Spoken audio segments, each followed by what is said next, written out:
আজকে আমি তোমাদেরকে খুবই ভালো একটি নবনির্মিত গড়ে ওঠা এক আশ্রমের দর্শন করাবো।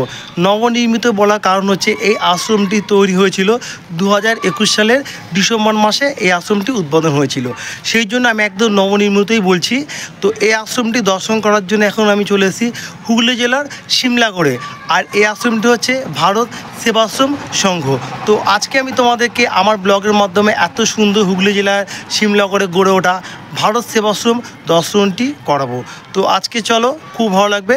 আর এখানে কি কি ব্যবস্থা আছে, ভোগের কোনো ব্যবস্থা আছে কি না, সমস্ত কিছু তোমাদেরকে আমার ব্লগের মাধ্যমে তুলে ধরবো। তো চলো আমার সঙ্গে থাকো। আমি সবার প্রথমে হাওড়া ও বর্ধমান মেল লাইনে চুচড়া স্টেশন থেকে সকাল 8:54 বর্ধমান লোকাল ট্রেনে করে চলে এসেছি আমি সিমলাগড় স্টেশন।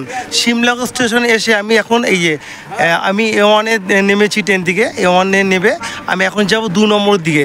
2 নম্বরের দিকে বাইরে বেরিয়ে আমি তোমাদেরকে আজকে খুব সুন্দর এই সিমলাগড় স্টেশনের কাছেই আছে একদম ভারত সেবাশ্রম সংঘ। এই ভারত সেবাশ্রম সংঘটি তোমাদের আজকে আমার ব্লগের মাধ্যমে খুব ভালোভাবে দর্শন করাবো।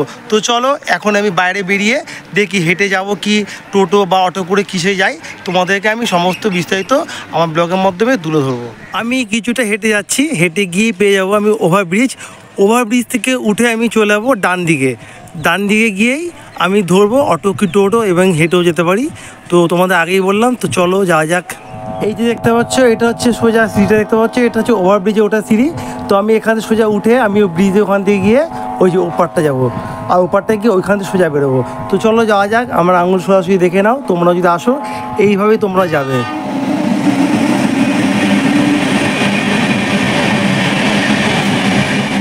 ওই যে দেখতে পাচ্ছ আমার আঙুল সরাসরি, আমি সোজা ওখান থেকে এলাম, এসে এই দেখো আমি এইদিকে নেমে যাবো। এইদিকে নেমে গিয়ে আমি বাইরে বেরোবো।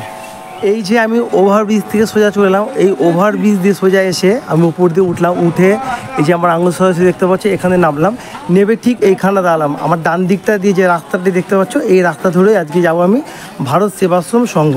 তো আজকে তোমাদের ভারত সেবাশ্রম সংঘটি খুবই ভালোভাবে ঘুরিয়ে দর্শন করাবো। তো চলো যাওয়া যাক, এখান থেকে আজকে যাচ্ছি ভারত সেবাশ্রম সংঘ। তো এই রাস্তাটি দেখতে পাচ্ছ, এই রাস্তা ধরে স্টেশনের রাস্তা, এটা আমি সোজা চলে এলাম। এসেই এই দেখো দেখে নাও সামনে রয়েছে মেন রোড। আমি এই দিকে যাবো, এইদিকে একটা প্রাইমারি স্কুল পড়বে, প্রাইমারি স্কুলের কাছে আছে ভারত সেবাশ্রম সংঘ। হেঁটেই যাচ্ছি, আমাকে এক দাদা বললো এখান থেকে 5 থেকে 7 মিনিট লাগবে। তো আমি হেঁটে যাচ্ছি, কারণ হচ্ছে একটু রাস্তার ধার দিয়ে আস্তে আস্তে যাচ্ছি, খুবই ভালো লাগছে। তো তোমরা চাইলে তোমার টোটো করে আসতে পারো, টোটো ভাড়া নেই মাত্র 10 টাকা। তো আমি হেঁটেই যাচ্ছি, আমার জন্য টোটো করার প্রয়োজন পড়েনি, তাই চলো আমি হেঁটেই তোমাদের আজকে নিয়ে যাচ্ছি আশ্রমের কাছে। তো এতক্ষণ আমি এই রাস্তা ধরে আমি হেঁটে হেঁটে এলাম সোজা, এটা হচ্ছে স্টেশন রোডের রাস্তা। এইটা ধরে এসে আমি ঠিক এই মোড়টা দাঁড়ালাম, আর এই দিকটা চলে গেছে সিমলাগড় জাগ্রত কালী মন্দির। তো আমি এই দিকটা যাবো না, যেহেতু আজকে তোমার আশ্রমের ব্লগ দেখাবো। তো আমি এই যে দেখতে পাচ্ছ একটা বড় গেট, আর পাশে দেখো একটা হার্ডওয়্যার দোকান আছে, আর এখানে লেদ আছে। তো এই মাঝখানেই রয়েছে একটা গলির মধ্যেই রয়েছে বড় গেট, এইটা হচ্ছে আশ্রমের গেট। তো চলো এই আশ্রমের গেটের মধ্যে দিয়ে আমি আজকে আশ্রমে প্রবেশ করব। আমি আস্তে আস্তে এগিয়ে এলাম, আর দেখতেই পাচ্ছি তোমাদেরকেও ভালো করে দেখাচ্ছি, বড় গেট রয়েছে, দেখো লেখাই আছে উপরে একদম, তোমাদের দেখাচ্ছি ভারত সেবাশ্রম সংঘ। তো একদম নবনির্মিত এই ভারত সেবাশ্রম সংঘটি হয়েছে। তো আজকে তোমাদেরকে এই এত সুন্দর ভারত সেবাশ্রম সংঘটি ঘুরে দর্শন করাবো, আর তোমাদের খুব ভালো লাগবে। এই যে বড় গেটটা দেখতে পাচ্ছ, বিশাল বড় গেট, আর গেটের পাশে একটা ছোট্ট গেট আছে। এই গেটটা সবসময়ের জন্য খোলা থাকে, এই গেটের মধ্যে দিয়ে আমি প্রবেশ করব। তো আমি গেটটা খুলে আমি ভিতরের মধ্যে প্রবেশ করতে চলেছি এখন আমি। তো প্রবেশ করেছি, মানে এবারে দেখো কত সুন্দর। আমি আশ্রমের মধ্যে প্রবেশ করে দেখতে পাচ্ছি খুবই সুন্দর শান্ত স্নিগ্ধ পরিবেশে এই আশ্রমটি একদম গড়ে উঠেছে। তো তোমরা দেখতে পাচ্ছ যে এটা হচ্ছে আশ্রমের মেন হচ্ছে বিশাল বড় বিল্ডিং। তো এই সামনেই আছে একটি প্রবেশদ্বার। তো এই প্রবেশদ্বার দিয়ে আমি এখন আশ্রমের মধ্যে প্রবেশ করব। তো চলো যাওয়া যাক।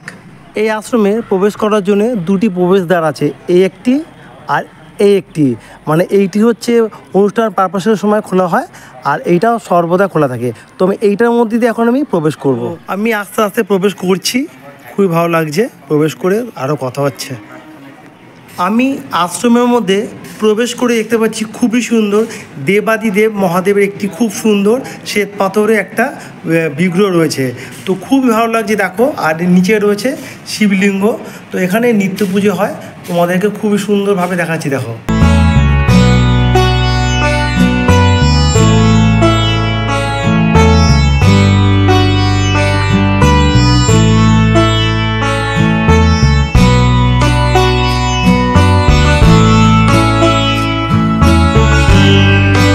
সবার প্রথমে তোমাদেরকে আমি এই আশ্রমে দেবাদিদেব মহাদেব দর্শন করলাম।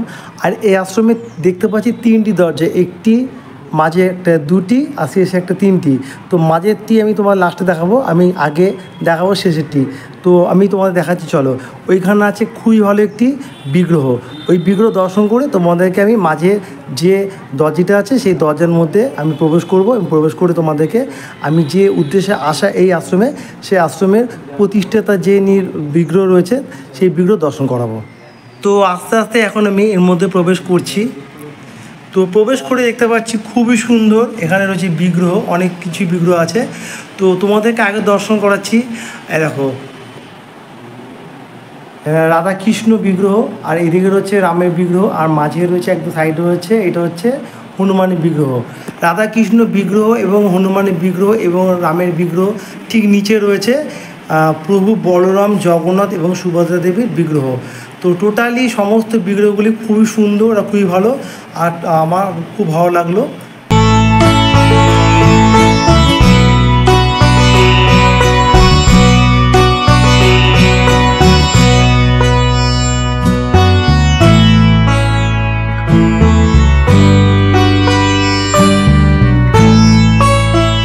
তো তোমাদেরকে এখন আমি দর্শন করাবো। তো তোমরা দেখতে পাচ্ছ এখন আমার ব্লগের মাধ্যমে শ্রী শ্রী স্বামী পূর্ণমানন্দ মহারাজের চিত্র। আর এখানে একটু পরেই হবে আরতি, ভোগ নিবেদনও হবে, তোমাদেরকে সেইটাও তুলে ধরবো আমার ব্লগের মাধ্যমে। তো একটু দেখে নাও, তোমরা দর্শন করো, আমি দর্শন করলাম, আমার দর্শন করে খুব ভালো লাগলো।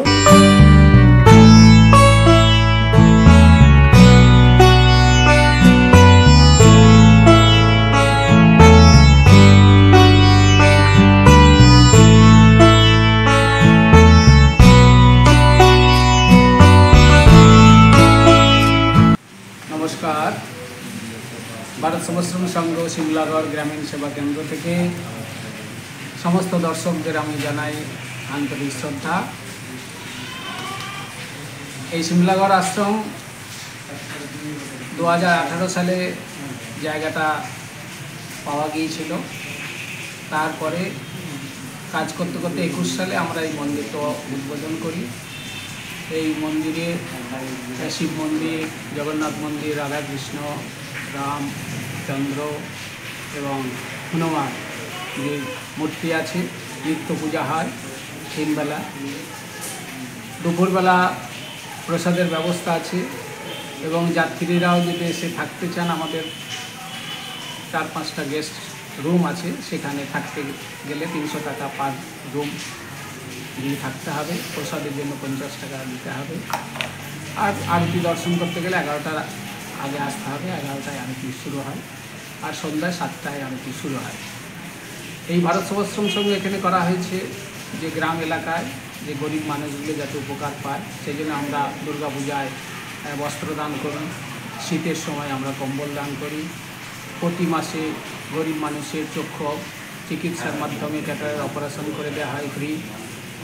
নানা রকম সেবামূলক কাজের মধ্যে হোমিওপ্যাথি ডাক্তারখানা আছে, দুবেলা আমাদের ডাক্তারবাবু এখানে থাকেন সবসময়। আর বানপ্রস্থ আশ্রম আমরা করেছি, ভবিষ্যতে আমরা করব বিল্ডিং, কিন্তু আপাতত গেস্ট রুমের মধ্যেই যারা আসার জন্য খুব আগ্রহ প্রকাশ করেছিলেন, এরকম 4-5 জন আছেন, তারা এখন থাকেন। এই বানপ্রস্থ আশ্রমে থাকতে গেলে আগের থাকতে এসে যোগাযোগ করতে হবে। এখানে প্রতি মাসে 7 থেকে 10,000 টাকা মাসে দিতে হবে। আর বিল্ডিং ঘর যে ঘরটায় নিয়ে থাকবেন সেই ঘরটার জন্য 1 লাখ টাকা ডোনেশন করতে হবে। আর মেডিকেল সমস্ত ফেসিলিটি তার নিজের আমরা সহযোগিতা করব। এইভাবেই আমরা মানুষের সেবা দেওয়ার চেষ্টা করছি। আপনারা সকলে আসবেন, এখানে সকলে সহযোগিতাও করবেন। বানপ্রস্থ আশ্রম যাতে আমরা খুব তাড়াতাড়ি বানাতে পারি, আপনাদের সহযোগিতা পেলে আমরা সেই কাজ শুরু করব। ধন্যবাদ।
আশ্রমে আমি মহারাজের সঙ্গে কথা বললাম, আর মহারাজের থেকে জেনে নিলাম এই আশ্রম সম্পর্কে কিছু দু এক লাইন তথ্য এবং বিশেষ বিশেষ কথা।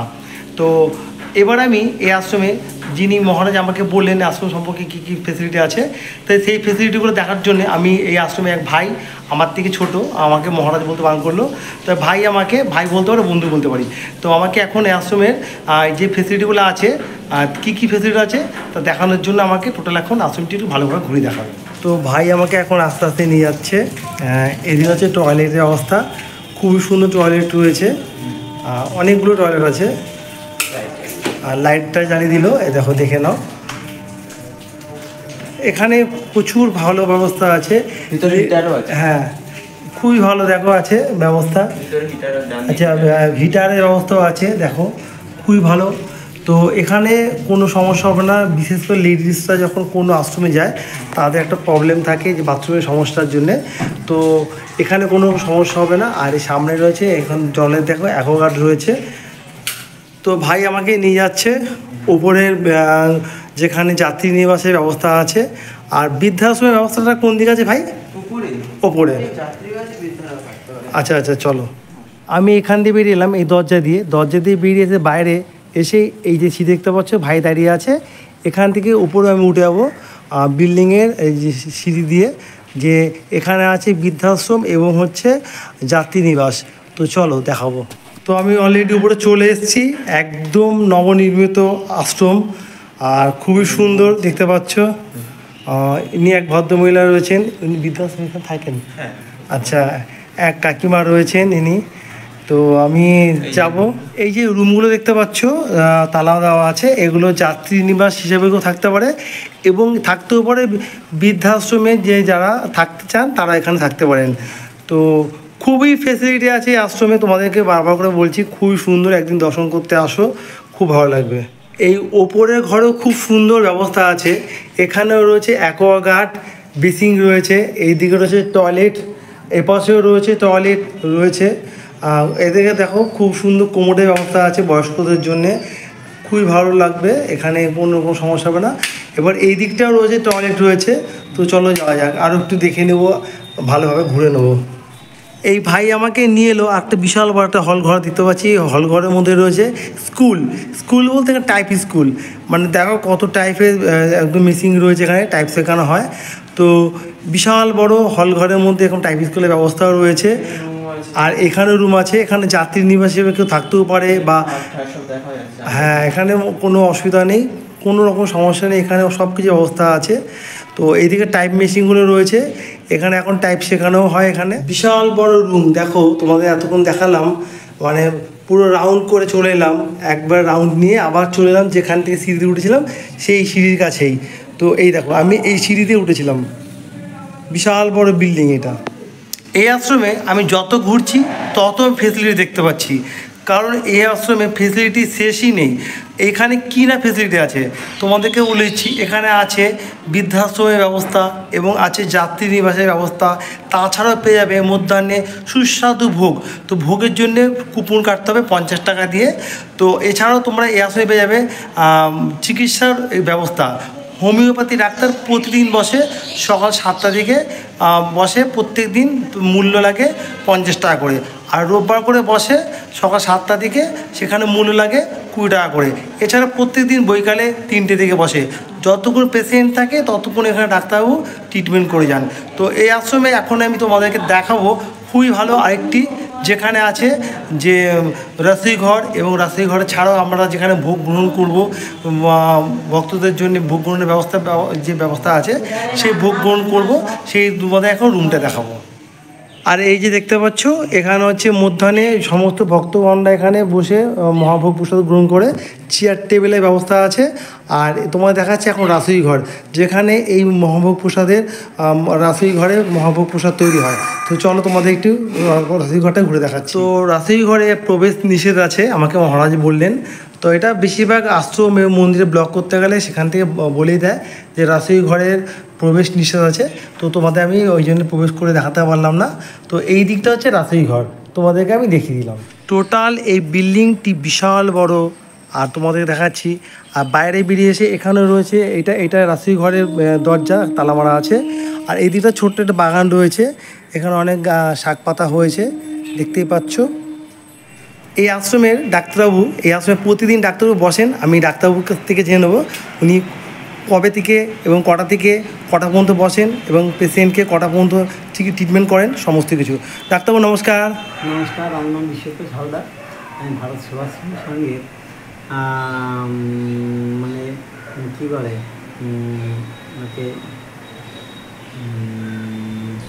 মানে ডেডিকেটেড একটা আমি কর্মী। সমস্ত কিছু এখানে সমস্ত কাজ আমাদের করতে হয়।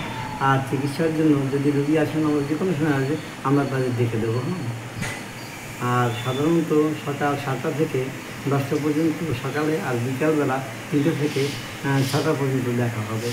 আচ্ছা, কুপন ব্যাপারে টিকিট এখানে একটা 50 টাকা করে নেওয়া হয়। হ্যাঁ, এই রোগীদের মানে অ্যাকিউট রোগীদের, সাদা অ্যাকিউটদের 50 টাকা করে নেওয়া হয়। যদি কোনো ক্রনিক ডিজিজ আসে তাহলে তার যে পরিশ্রম হবে সেরকম একটু কম করে নেওয়া হবে। আচ্ছা আচ্ছা।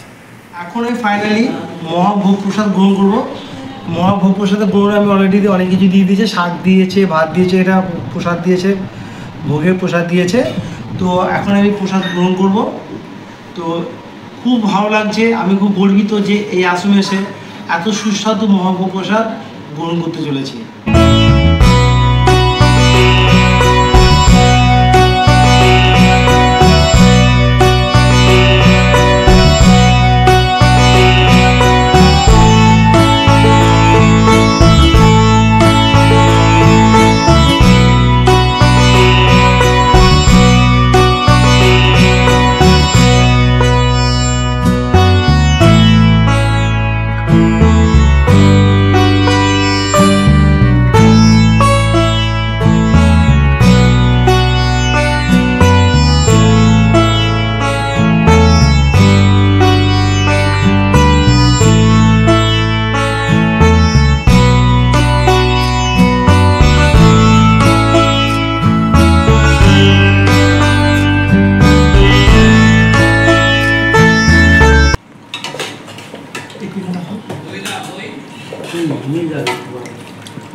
না আর দিও না, অনেক দিয়ে দিল।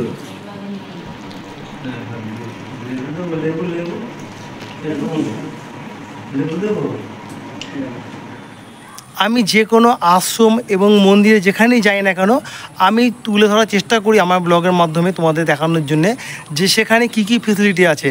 তো আমি যতটা পেরেছি এই আশ্রম সম্পর্কে আমি তোমাদেরকে তুলে ধরার চেষ্টা করেছি, এখানে কি কি ফেসিলিটি আছে। তো তোমরা যদি চাও এই আশ্রমে তোমরা কখনো যদি আসো দর্শন করতে, অবশ্যই দর্শন করতে পারবে। এবং ভোগ যদি খাওয়ার ইচ্ছে থাকে তোমরা অবশ্যই সকালবেলায় 9টার মধ্যে ফোন করে তোমরা কুপন কেটে নেবে, ফোনেই তোমরা জানিয়ে দেবে কজন বাড়ি থেকে আসতো, তাহলে ওনাদের সুবিধা হয়। তো এখানে ভোগের মূল্য হচ্ছে 50 টাকা। তো এছাড়াও তোমরা যদি আশ্রমে যদি কোনো ডোনেট করতে চাও তাহলে মহারাজের সঙ্গে তোমরা সরাসরি কথা বলে তোমরা ডোনেট করতে পারো। তাহলে বন্ধুরা, আজকে তোমাদেরকে যে এই হুগলি জেলার সিমলাগড়ে একদম নবনির্মিত গড়ে ওঠা এই ভারত সেবাশ্রম সংঘ দর্শন করে তোমাদের কাছে কেমন লাগলো অবশ্যই আমার ভিডিওতে একটি লাইক, কমেন্ট, শেয়ার করবে। আর আমার চ্যানেলে তোমরা যদি নতুন বন্ধু হয়ে থাকো তাহলে প্লিজ চ্যানেলটি সাবস্ক্রাইব করে আমার পাশে থাকো। তো আজকের ব্লগটা আমি এখানে শেষ করছি, আবারও দেখা হবে অন্য কোনো ব্লগে। তো ততক্ষণের জন্য নিচ্ছি তোমাদের থেকে ছোট্ট বিরতি। ভালো থাকবে, নমস্কার।